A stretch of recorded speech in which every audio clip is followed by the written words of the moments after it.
이재명 대표가 연이틀 대한민국이 북한보다 못한 무역 적자국이 됐다고 주장했습니다. 한동훈 위원장은 야당이 200석을 확보하면 개헌으로 이재명 대표의 셀프 사면이 가능해진다고 했죠. 두 사람의 주장 사실인지 따져보겠습니다. 김담 기자, 이재명 대표가 어디서 이런 말을 또 한 겁니까? 네, 이 대표는 대장동 사건 재판으로 법정에 출석하기 앞서 기자회견을 열었는데요. 이 관련 발언 먼저 들어보시죠. 경제는 폭망했고 민생은 파탄났습니다. 세계 10대 경제 강국 5대 무역 흑자 국가였던 대한민국이 북한보다 못한 무역 수지 적자 국가로 전락하고 말았습니다. 우리나라 무역 수지가 북한보다 못하다. 이재명 대표의 말이 맞는 겁니까? 네, 우선 우리나라의 무역 수지 흐름을 보실까요? 지난해 6월부터 올해 3월까지 10개월 연속 흑자입니다. 지난해 상반기는 적자입니다.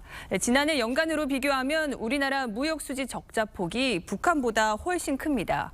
전 세계 무역 수지 순위를 보면 208개국 가운데 한국은 172위, 북한은 119위입니다. 우리가 북한보다 무역 수지 적자가 더 크다. 이거는 맞는 것 같아요. 그런데 경제 규모가 너무 차이가 나잖아요. 이걸 두 개를 같이 비교한다는 게 적절합니까? 네, 지난해 한국의 수출 규모는 6,326억 달러, 북한은 4억 달러입니다. 한국이 북한의 1,510배에 달합니다. 지난해 무역수지 꼴찌는 미국으로 적자 규모가 1조 원이 넘습니다. 선진국들도 하위권에 있습니다. 무역수지 순위로 경제력을 매기긴 어렵다는 얘기로 대한민국이 북한보다 못한 무역 적자국이란 표현은 적절치 않다는 게 전문가들의 견해입니다. 자, 이번에 한동훈 위원장 발언도 한번 살펴보죠. 민주당이 200석 이상을 얻으면 이재명 대표 스스로 셀프 사면을 할 거다. 맞습니까? 네, 이것도 발언부터 한번 보시죠.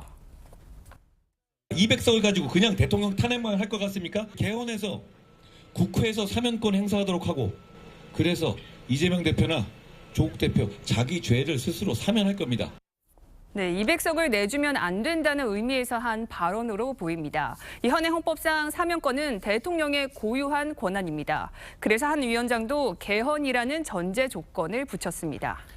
우리나라가 개헌을 한 게 1987년인데 이 개헌 절차 어떻게 되는지 좀 설명해 주시죠.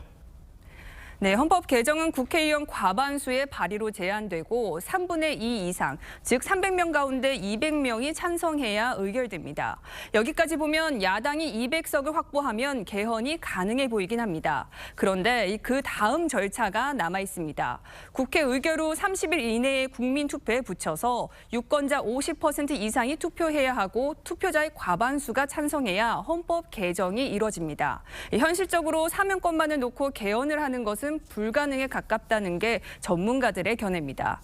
전문가들은 대통령제에서 내각제로 바꾸는 등의 한국 정치에 큰 변화의 흐름이 있고 이에 대한 국민들의 호응이 높아야만 개헌이 가능할 것이라고 말합니다. 선거가 워낙 치열하다 보니까 여야 가리지 않고 좀 다소 무리한 주장을 하는 것 같긴 합니다만 유권자들이 내일 또 현명하게 판단하지 않을까 싶네요. 김자민 기자, 잘 들었습니다.